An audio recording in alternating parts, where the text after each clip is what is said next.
कभी इस बिंदु पर विचार किया? सुखदेव जी से जो कुछ सुना परीक्षित ने, उस ज्ञान को जीने के लिए, व्यवहार में उतारने के लिए एक दिन का समय परीक्षित को नहीं मिला। इधर सुखदेव जी विदा हुए, उधर तक्षक ने आकर के अपनी जीभ पैरों में लगा दी, उसी समय शरीर भस्म हो गया।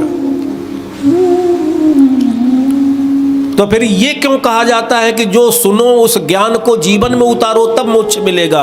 अगर यही कानून होता तो परीक्षित को मोक्ष नहीं मिलना चाहिए, क्योंकि परीक्षित ने जो ज्ञान का श्रवण किया उस ज्ञान को जीवन में उतार पाए नहीं, उतारने का अवसर नहीं मिला। तो इसका मतलब है केवल सुन लेने से भी मोक्ष मिल जाता है। यही तो हुआ। अर्थ क्या हुआ? केवल कथा सुन ली जाए,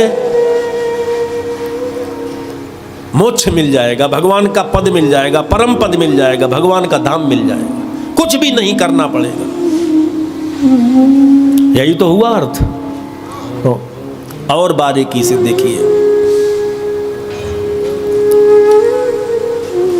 जितने लोग कथा सुन रहे हैं तो आप लोग भी यही सोचेंगे कि ऐसी कोई रास्ता बताओ कि सुनने हम बैठे हैं 4 घंटा, आप जो सुना रहे हो हम सुन रहे हैं, और सुनने के बाद भगवान का पद मिल जाए, वैकुंठ मिल जाए, मोक्ष मिल जाए, मुक्ति मिल जाए।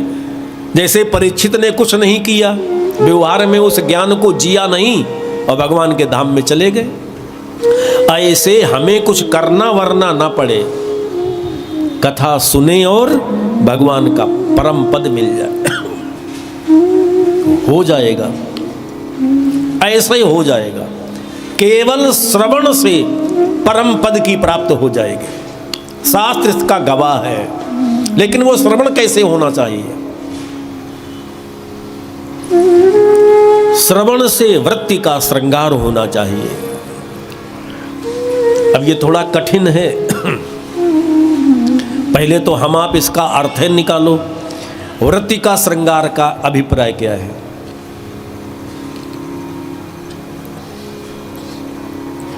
जो हम सुन रहे हैं,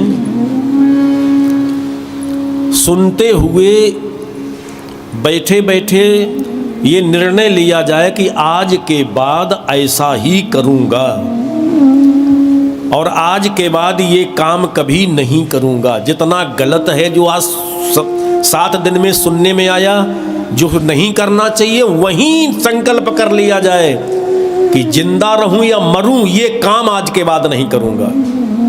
जिंदा रहूं या मर जाऊं अब यही काम करूंगा, भगवान से प्रेम करूंगा, दूसरे से ईर्षा द्वेष नहीं करूंगा। ऐसा संकल्प कथा में ले लिया जाए तो फिर मोक्ष मिलने में कोई विलंब नहीं होगा। यह है वृत्ति का श्रृंगार। निर्णय बैठे बैठे निर्णय ले लिया जाए, अपनी वाणी से कभी किसी को चोट नहीं पहुंचाऊंगा। आज के बाद कथा सुन करके संकल्प ले रहा हूं कि झूठ नहीं बोलूंगा, शरीर रहे या छूट जाए। संकल्प लेके देखो, अगर कथा का लाभ न मिल जाए तो मुझसे बात करना। यह है वृत्ति का श्रृंगार। परीक्षित जी ने एक एक वृत्ति को सजाया है। यदि परीक्षित को सर्प दंश नहीं होता तो जो श्रवण सुखदेव से परीक्षित ने किया था वो ज्ञान अपने जीवन में जीते, उतारते, अवसर तो मिलता, लेकिन प्रारब्ध ने अवसर नहीं दिया। तक्षक ने डसा और मरे, चूंकि वृत्ति श्रृंगार कर चुकी थी। निर्णय पक्का करके गए थे कि आज के बाद गलत कभी नहीं करूंगा, आज के बाद पाप का चिंतन नहीं करूंगा, और शरीर छूट गया तो मोक्ष मिल गया। चूंकि निर्णय पक्का हो गया था श्रवण से। हम लोगों का श्रवण से यदि निर्णय पक्का हो जाए, मन लगे या न लगे 1 घंटा रोज भगवान के लिए बैठूंगा, वाणी से किसी को चोट नहीं पहुंचाऊंगा, उद्देश्य चोट पहुंचाने का नहीं होगा। माता भी तो बेटे को डांटती है ना, वो भी तो कभी की थप्पड़ मारती है, लेकिन बेटे के लिए मां कभी शत्रु नहीं होती। पिता भी बेटे को डांटता है, कभी कभी रोटी भी नहीं देता, निकाल दो घर से इसको। लेकिन वो पिता संतान के लिए, संतति के लिए कभी शत्रु नहीं होता। वाणी में कठोरता यदि उद्देश्य श्रेष्ठ है तो वो पाप नहीं है। ऐसा संकल्प लेकर के कथा सुना जाए तो साहब मोक्ष मिल जाए, आज गारंटी है भागवत जी की।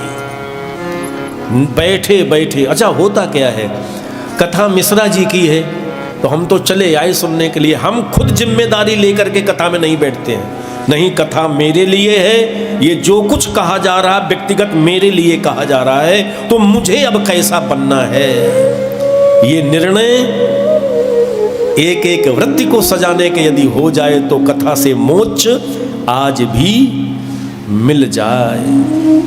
तो हम तो कथा हल्के में आके सुनते हैं, ये सुना बस सुन करके चले गए, निर्णय कोई नहीं लेना है। इसीलिए श्रवण में जब तादात्म्य स्थापित नहीं होता तो श्रवण सार्थक नहीं होता। कितनी बार कथाएं सुनी है जीवन में, उसका कोई, चाचा ठीक हो, अरे वाह, बोलिया आनंद कंद भगवान की। बात समझ में आई?